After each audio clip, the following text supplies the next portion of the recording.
मेरी आत्मा ज्योति बिंदु, बिंदु का ही नाम शिव है। बाकी जो आत्माएं हैं तो बिंदु, लेकिन उनकी आत्मा का नाम नहीं होता है। वो जब शरीर धारण करते हैं तब उनका नाम पड़ता है। ऐसा क्यों है? जन्म मरण का चक्र। क्योंकि मैं शरीर के जन्म मरण के चक्र में आता नहीं हूँ, और सब आत्माएं जन्म मरण के शरीर के चक्कर में आ जाती है, 5 तत्वों में बंध जाती है। मैं 5 तत्वों में बंधता नहीं हूँ, इसलिए मेरी आत्मा का ही नाम शिव है, और बाकी जो आत्माएं हैं उनके शरीर के ऊपर नाम पड़ते हैं। और बाबा, हाँ, शरीर के पिता को हम लौकिक पिता कहते हैं, लौकिक इस लोक का, आत्मा के पिता को अलौकिक, पारलौकिक पिता। वो पारलोक का है, इस दुनिया का नहीं है, वो पारलोक से आया है। तो अलौकिक पिता भी और पारलौकिक। अलौकिक पिता वो है जो लौकिक दुनिया का तो था, लेकिन बाप का बनने के बाद अब लौकिक दुनिया का नहीं रहा। रीति रस्म रिवाज लौकिक दुनिया की नहीं मानता, अलौकिक हो गया। आ माने नहीं, लौकिक दुनिया की रीति रस्म रिवाज त्याग दिए या उन पर चल रहा है, त्याग दिए तो अलौकिक हो गया। तो फिर पारलौकिक, पारलौकिक वो, उसे त्यागने की जरूरत नहीं पड़ती। इस लौकिक दुनिया के रीत रस्म रिवाज त्यागता है क्या? वो त्यागता है माने कभी पकड़े थे क्या? नहीं, उसने पकड़े ही नहीं, इसलिए वो सदैव ही पारलौकिक है।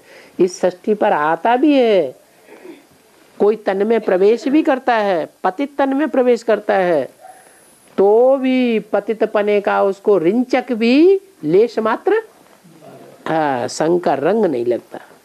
और जितने भी धर्म पिता हैं, इब्राहिम, बुद्ध, क्राइस्ट, उन सबको इस सृष्टि में आने के बाद संग का रंग लग जाता है, और शिव को कोई भी संग का रंग नहीं लगता, इसलिए वो इस दुनिया का है ही नहीं।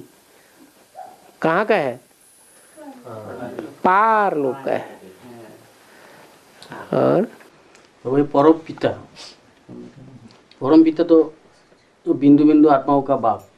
परम उसे कहा जाता है जो सबसे बड़ा हो। मनुष्य सृष्टि का बाप, बाप तो है, सारी मनुष्य सृष्टि का बाप है। आदम, एडम, प्रजापिता, आदिदेव कहते हैं ना, तो परमात्मा नहीं, आदम एडम परमात्मा थोड़े ही है। वो परम आत्मा बनता भी तब है जब शिव प्रवेश करते हैं, तब उसे पता चलता है कि आत्माओं के बीच में जो भी आत्माएं पार्ट बजाने वाली हैं इस सृष्टि रूपी रंगमंच पर, उनमें मेरा परम पार्ट, हीरो पार्टधारी मैं हूं। तब उसको भान आता है कि मैं परमात्मा का पार्टधारी हूं। लेकिन यहाँ परमात्मा की बात नहीं हो रही, यहाँ तो हो रही परम पिता की बात। तो मनुष्य आत्माओं का पिता तो परम वो प्रजापिता है, आदम एडम है, लेकिन उसका भी कोई पिता है या नहीं है? कौन है? शिव बाप। तो वो परम पिता हुआ, उसका कोई बाप नहीं। तो परम पिता को ही परमात्मा कहते हैं? नहीं, वो आत्मा तो है, लेकिन उसकी भेंट किसी से नहीं की जा सकती। चक्कर में आते नहीं, वो चक्कर में ही नहीं आता। इसलिए परम आत्मा वो है जो आत्माओं के बीच में परम पार्ट बजाए, जो हीरो पार्ट है, हीरो पार्ट बजाधारी है, सो ही परम आत्मा है। इसलिए सदैव कहा जाता है परम पिता परमात्मा, ऐसे नहीं कहते हैं परमात्मा परम पिता। तो वो जो बुक्स में किताब में लिखा है जो क्या शिव और शंकर का जो अंतर बताया, शिव शंकर, शिव का नाम पहले या शंकर का नाम पहले? शिव का नाम पहले, क्योंकि बड़ा है। ऐसे ही परम पिता परमात्मा। वैसे लिखा है कि शिव है अलग से, परमात्मा और शंकर है आत्मा, तो परमात्मा तो शिव बाप हो गया इस हिसाब से। वो हीरो पार्टधारी नहीं है परमात्मा, शिव को कहें तो हीरो पार्टधारी है नहीं, उसकी तो वो तो तुरिया पार्ट है, उसकी भेंट किसी से नहीं कर सकते। बाबा जो बुक्स में जो ऐसे लिखा है ऐसा क्यों लिखा? वो अगर लिखा है तो उसे संभालना है, ठीक करना है। और बाबा आज